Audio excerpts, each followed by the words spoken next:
আজি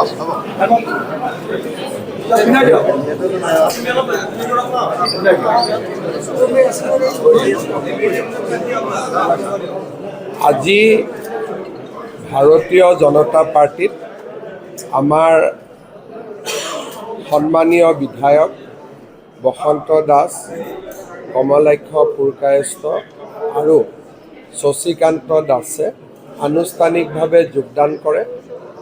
যোৱা এটা দুটা বছৰৰ পৰা তেওঁলোকে আমাৰ চৰকাৰখনক সমৰ্থন কৰি আছিলে বিধানসভাৰ মজিয়াত। আজি তেখেতসকলে আনুষ্ঠানিকভাৱে দলত যোগদান কৰে আৰু ভাৰতীয় জনতা পাৰ্টিৰ সভাপতি দিলীপ শইকীয়া ডাঙৰীয়াই তেওঁলোকক দললৈ আদৰণি জনায়। ময়ো তিনিওগৰাকী বিধায়ককে ভাৰতীয় জনতা পাৰ্টিৰ মজিয়ালৈ আদৰণি জনাইছোঁ। ইয়াৰ লগতে কমলপুৰ সমষ্টিৰ প্ৰাক্তন বিধায়িকা উত্তৰা কলিতাৰ পুত্ৰ আৰু যুৱ নেতা পাৰ্শ্ব বব কলিতায়ো ভাৰতীয় জনতা পাৰ্টিত যোগদান কৰে আৰু বিগত নিৰ্বাচনত তৃণমূল কংগ্ৰেছ দলৰ প্ৰাৰ্থী কমলপুৰ সমষ্টিত কংকন নাথেও আমাৰ দলত আজি যোগদান কৰে। সকলোকে মই আদৰণি জনাইছোঁ। লগতে সংবাদ মাধ্যমক মই এই বিষয়ে জনাব খুজিছোঁ যে যোৱাকালি আমাৰ বড়োলেণ্ড পিপলছ ফ্ৰণ্ট আৰু অসম গণ পৰিষদ দলৰ লগত মিত্ৰতা চূড়ান্ত হৈছে। মিত্ৰতাৰ যিটো ষ্ট্ৰাকচাৰ আমি নতুন দিল্লীত আমাৰ ৰাষ্ট্ৰীয় নেতৃত্বৰ পৰা অনুমোদন পোৱাৰ লগে লগে আমি ঘোষণা কৰিম। কিন্তু AGP আৰু BPFৰ লগত আমাৰ মিত্ৰতাৰ আলোচনা আমি যোৱা নিশা সম্পূৰ্ণ কৰিছোঁ আৰু দুয়োটা ৰাজনৈতিক দলৰে আৰু বিজেপিৰ মাজত সম্পূৰ্ণ বুজাবুজি হৈছে। কোনো ফ্ৰেণ্ডলি কণ্টেষ্ট আদি নাথাকে।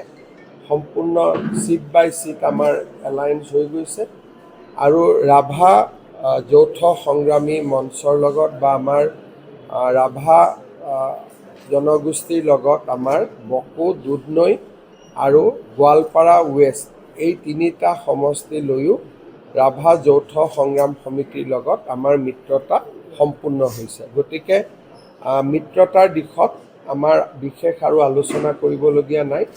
মাত্ৰ নতুন দিল্লীৰ পৰা অনুমোদন পালে আমি বিজেপি আনুষ্ঠানিকভাৱে ইয়াক ঘোষণা কৰিব পাৰিব। AGP আৰু BPF দলে কোৱাত কোনো আপত্তি নাই, কাৰণ তেওঁলোকে যিহেতু তেওঁলোকৰ নেতৃত্ব অসমতে থাকে। ডিটেইলছ তেওঁলোকে মোটামুটি আপোনালোকক কিছু কথা তেওঁলোকে সময় সুবিধা লৈ ক'ব পাৰিব। কিন্তু মই তেওঁলোকক অনুৰোধ কৰিছোঁ যে চিটবিলাকৰ নাম এতিয়া ক'ব নালাগে, যেতিয়ালৈকে নেকি আমি দিল্লীৰ পৰা অনুমোদন নাপাওঁ। এনেই মোটামুটি কোৱাত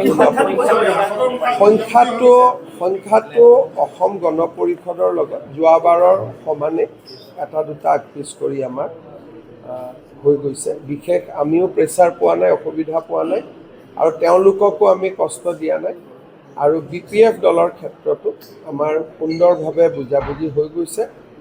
সন্ধিয়াকৈ হাগ্ৰামা মহিলাৰী ডাঙৰীয়াই হয়তো এই বিষয়ে সংবাদ মাধ্যমক ক'ব আৰু ইমানতে আমাৰ হৈ গৈছে।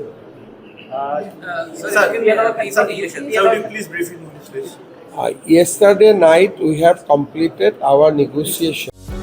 যিকোনো খবৰৰ বাবে যোগাযোগ কৰক আমাৰ এই নম্বৰত 9181 307 221।